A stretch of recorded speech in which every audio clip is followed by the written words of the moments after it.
What's happening, guys? My name is Adam, aka Speedy Spectrum, and welcome back to Let's Play and Dub The Legend of Zelda Link's Awakening for the Switch. In the last episode, we explored the Color Dungeon and got some new threads courtesy of the Fairy Queen. Not only that, we also unlocked the 4th dungeon with the Angler Key. And guess what? In this video, we're finally going to explore the next dungeon! I know, crazy, right? After all this time. No more detours, no more side quests, and no more distractions. At long last, we'll be making some actual progress in the game. And it's a nice change of pace, I have to say. Speaking of nice things, let's charge into this tree in order to obtain a green apple. These are the best kind for recovering hearts. Indeed, green apples will recover 2 hearts instead of 1. So they're nice to have, particularly if you are playing hero mode since enemies won't drop hearts. Other than that, the only way to get hearts would be to purchase them from the shop. In any case, here we are, up in the Tao mountain range. It is quite expansive, but we'll only be exploring a small section of it. Now this cave should look familiar, because in the bottom right-hand corner was a piece of park. This time we're actually going to follow through. Ah ha ha ha! Your fireball was denied, my good sir. And why am I talking to an inanimate object? I don't know. Let's just get through this cave already. First things first, let's walk out, because on the other side is a treasure chest, and inside is a purple rupee. That is very nice. Once again, why is 50 rupees very nice and 20 rupees joy? I have no idea. Let's charge through these crystals. Oh, that chest over there is inaccessible to us for the time being. We need to wait until we obtain a particular item to get to that chest. But for now, we're going to exit and see a familiar face. Hey, it's Papal from Mabe Village. He's waving at us. Let's go say hi to him. He said he was going to be lost in the mountains, and lo and behold, he was true to his word. Thankfully, it's really simple to get up to him, and I just noticed that guardian acorn.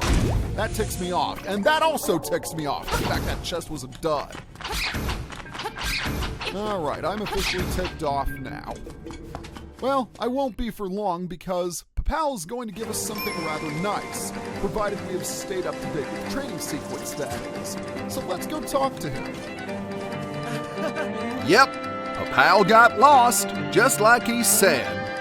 Now I am so famished I can't move. Can you give me some victuals? This pineapple is so delicious. I'm going to eat it right now. Bon appetit! Ah, this wasn't meant to be a reward. Here, take this. It's a hibiscus.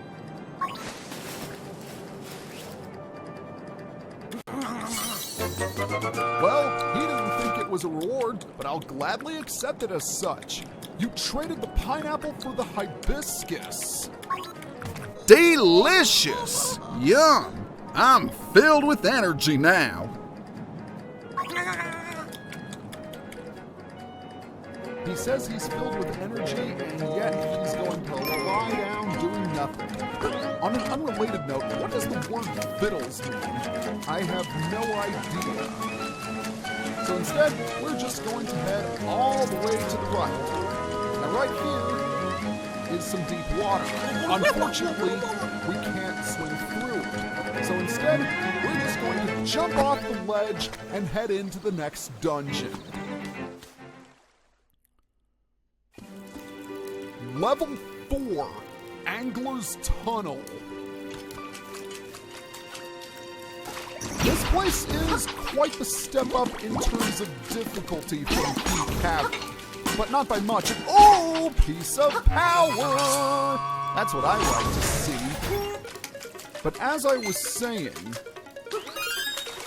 there are some optional chests in this place, and that makes it a little bit non-linear, but it's still relatively easy to navigate. By the way, new enemy. This is a water tektite. Water tektites are just like regular tektites, except they are on the water, and they don't jump at you. So if anything, they're actually easier to deal with. I see a chest right then and there, so let's go ahead and open it up. First, I have to deal with these spinies. Why are they so frustrating to deal with? Seriously, we've encountered them in almost every dungeon. And yes, they aren't difficult, but they're still annoying. Alright, let's go ahead and open this chest to grab the compass, just like that. Let's check the map to see how many chests there are, and holy moly, that's a lot of treasure chests. We're definitely going to have our work cut out here. Speaking of treasures, let's go ahead and grab this one by smashing all of the crystal rocks. Why am I speaking in rhythm like that? I have no idea. Inside is a small key. That's nice, but to open the door, we need to get rid of all the water tektites.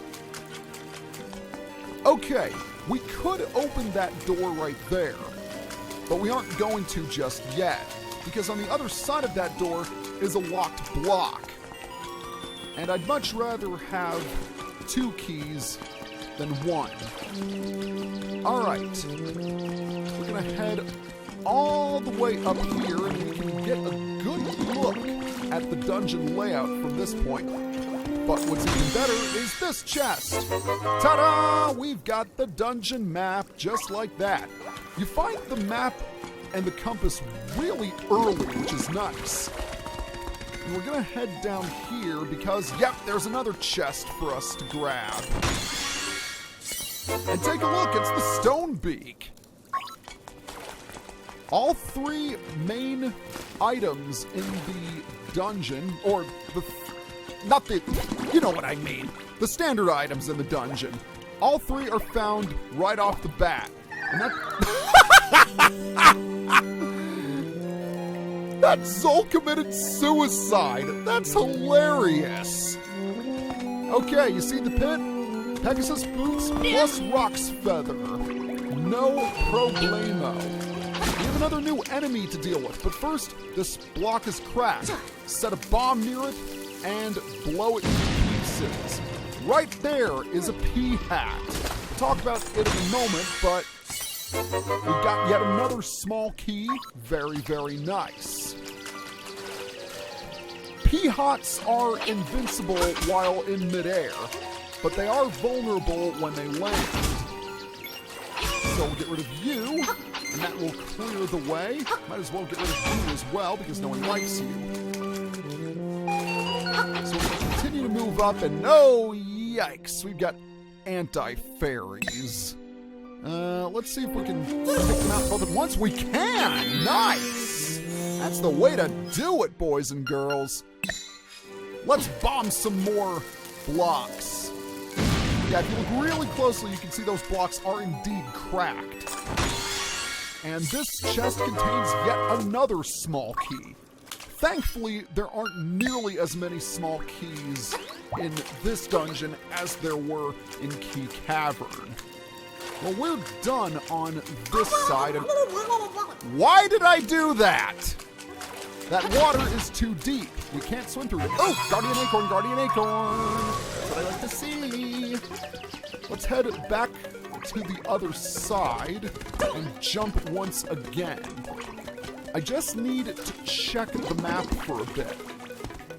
On an unrelated note, I think that's the only owl statue in the entire dungeon, but it will give us a very helpful hint. All right, now I know where I need to go. I need to unlock that door at long last. Ow! Jerk! Die! That was a cheap shot. I keep forgetting how quick those spinies are. Man alive, they are not friendly.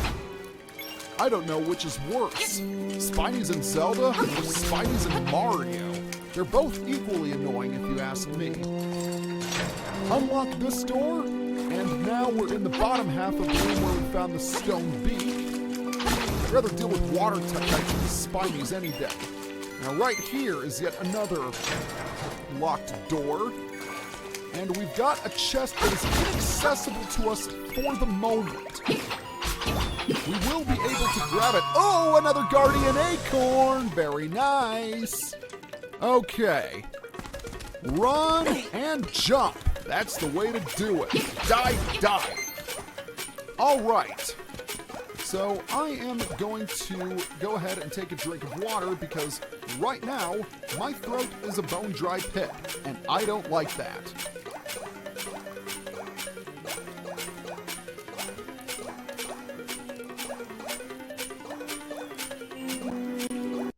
All right, much better. Let's go ahead and unlock this block. Here's a lesson for all of you aspiring Let's Players out there. Make sure you're well hydrated. It helps. Now, how are we going to get past that hooded Stalfos? This could prove to be a little tricky. Wow! When we moved block in front of him, he just sailed right over it. That was cool! Oh, that enemy we just knocked out is a star. It's nothing special. All you need to do is swipe at it once, and it goes down. We'll need to hold off on going down those stairs for the moment. Or do we? Actually, I want to go ahead and quickly check this out. So just walk on the platform here, and no, we actually cannot go down here just yet. But we will be back. Instead, we're going to head to the left. Yep, that tone means a key is in here, so let's get rid of these guys. Oh, piece of power! Very nice! Okay, get off me! Die! There we go. A key did indeed appear. Unfortunately, it went down that hole and there's no way we can get to it just yet. Also, that door is locked, so we'll have to take the southern route. And seriously, what is with all of these Spinies? I must ask. Alright, let's go and get rid of you. And let's hear what the owl statue has to say. The glint of the tile will be your guide.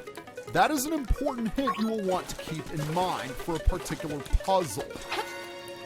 Okay, I think we're all done here. So the only way we can go is down and then across.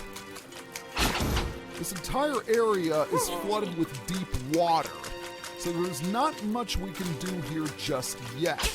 And of course, your propeller would spin, preventing me from killing you. I don't like that. Oh, but I like it when I see treasure chests. As long as a guardian acorn! Man, this dungeon has been incredibly generous with these power-ups, I have to say. By the way, since we're wearing the blue tunic and we just collected a guardian acorn, our damage is reduced to 1/4. That's pretty nice. But that is not nice. I hate trapped treasures. Or treasure traps. I don't care. Now, if we head to the right, we can't get anywhere because there's a pit in front of us. But this is where the boss door is. So we'll need to keep that in mind. For now, we're going to head to the north once again. And you'll want to keep this room in mind. This room with the 5 blocks. For now, we're going to grab this chest, which contains yet another small key. And we just saw a locked door not too long ago. So let's head back. How are we doing for time, I must ask? Almost 15 minutes. We're making really, really good time so far. Hopefully, I can finish this dungeon quickly. because this place is quite a bit longer than some of the other dungeons we've explored. In fact, it might even be the longest thus far. But it's still a relatively simple dungeon as long as you know where you're going. Anywho, with the key, let's unlock the door and fight a mini-boss. This is Cue Ball. One of the strangest and dirtiest looking mini-bosses I have ever seen. All you really need to do is swat him in the backside. Then go reverse direction. You can also use the Pegasus boots to catch up to him. Oh, and sometimes he'll fake you out by going the other way. I like to think this fight inspired Big Octo from Ocarina of Time, because it's the same concept. This guy does take quite a few hits, though. You know, it's times like this that make me wish I had taken the red tunic, but I think I'll stick with the blue tunic a while longer. It's definitely quicker to use the rock spell and jump over him, and you wouldn't think you can jump over him due to his sheer size. But you'd be surprised. I mean, Link has greater jump power than you think he does. On an unrelated note, it's got enormous eyes. One would at first believe that its eyes were its weak point, but no, its backside is. Kind of an interesting twist, I have to say, because how many bosses would have eyes in their weak point? I don't know, but we beat it. I don't want to think about it anymore. All right, give me my fairy. And also, the teleporter. Oakley dokley. Okay, this room is rather interesting. We have this, I don't know what to call it, this grabber pulley thingamajig. When you pull on it, the rocks move, but when you release, they will close. You need to be quick, otherwise you're gonna get squashed. Ow, jerk. Die, die, and die. There we have it. Now, a treasure chest surrounded by torches and some eye statues. There must be something good in here. Oh, I love it when I'm right. You got the flippers! Dive underwater with the B button or press the A button to swim quickly. If we check our item subscreen, we can see that the flippers are automatically equipped, just like the power bracelet and the Pegasus boots. They were also automatically equipped in the classic game as well. By the way, iron masks. Attack them from behind since their shield repels frontal assaults. But back to what I was saying about the flippers. Now that we have the flippers in tow, we can finally swim through the deep water that we've been falling into. Not only that, but you can dive underwater as well as swim faster. So they're definitely nice to have. Okay. Let's collect the floating hearts, and you will notice that one of these tiles has a glow above it. We need to follow this glow across the tiles. This is what the owl statue was referring to. We need to memorize this specific sequence, because that's going to help us later on. Now that we have flippers, we can swim back. Now, I just need to remember where that room was. Oh, actually, it's to our left, believe it or not. Watch out for those ice statues, because they're going to launch some fireballs, and that's not friendly.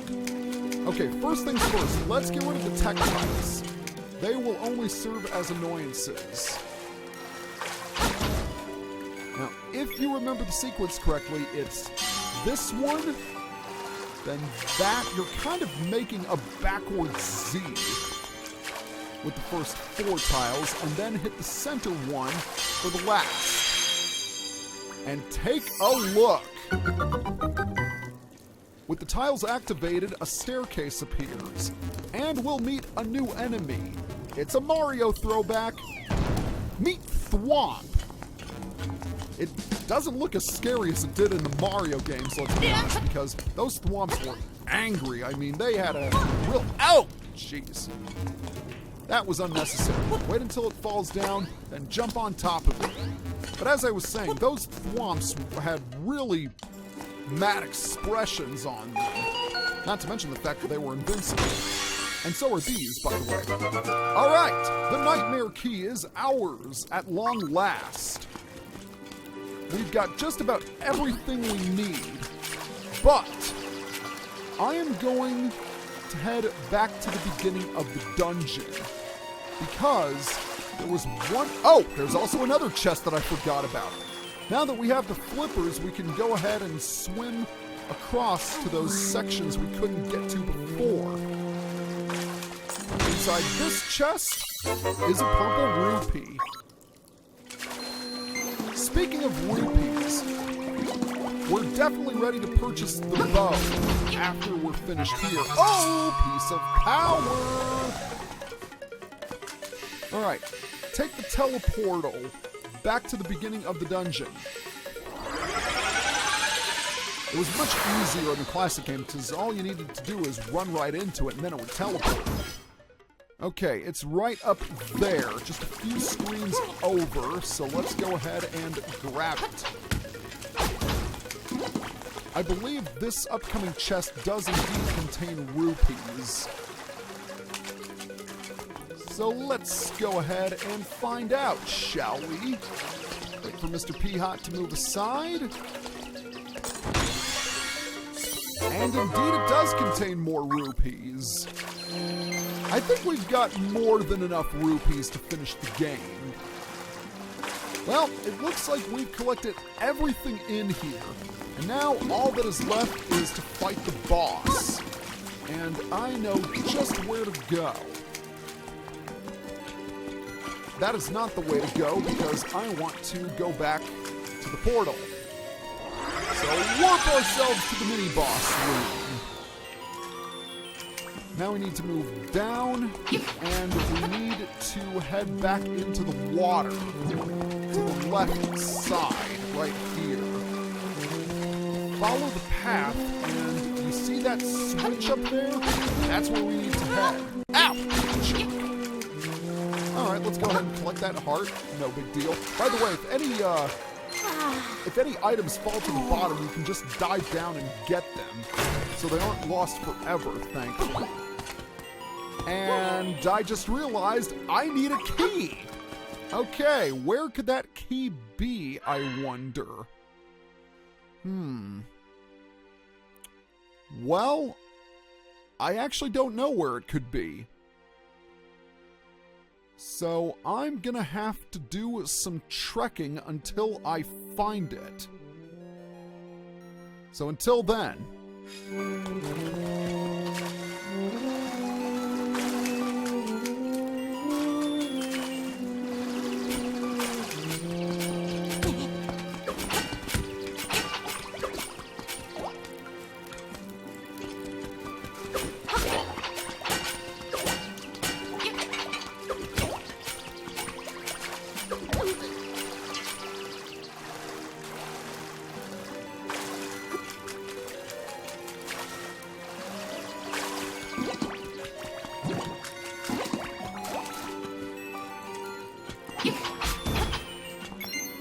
I'm standing right in front of these holes. You know why? Because I completely forgot that a key fell down there.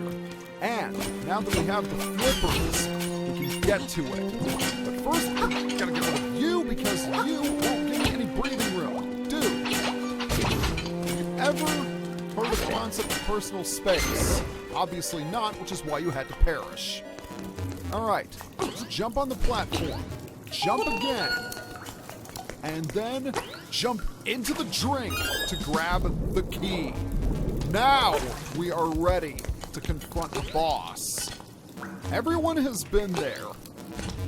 They go through the entire dungeon only to find that one key they're missing. And then they have to do all that backtracking to get to the area where they just were in order to unlock the door. It's something every Zelda player... The Spidey ran into the pool and then drowned. And the Zol followed him. These enemies are idiots. I'm sorry. But if these guys are supposed to prevent the windfish from waking up, they'll have to do a lot better than that. And on an unrelated note, yet another Mario enemy cameo! Cheap Cheeps. And they're a joke. All they do is swim to and fro. Let's walk up here and head to the other side where the boss door awaits. Boy, I'll be glad when I don't have to deal with these annoying souls anymore. The door is unlocked and we enter to find nothing? Well, there is a staircase here, so let's head down into the deep, murky pond.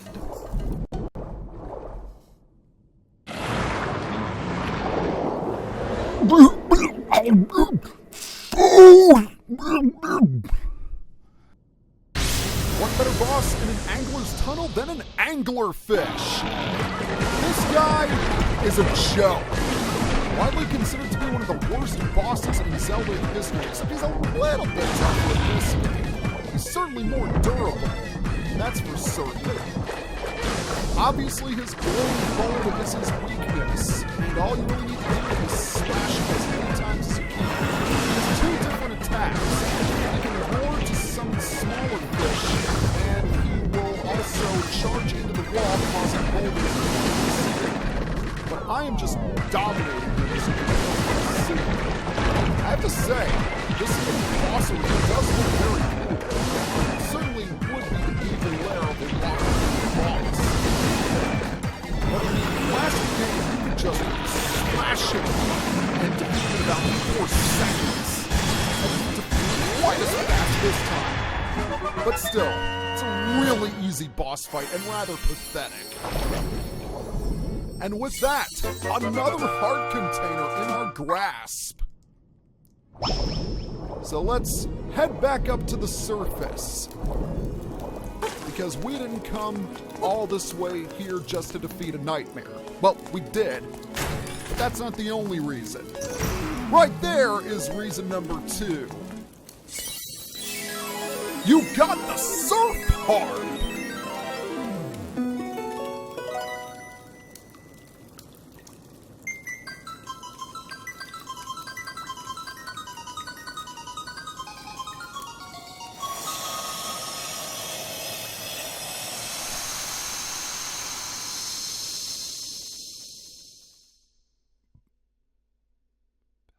Bay. Your road goes into the bay.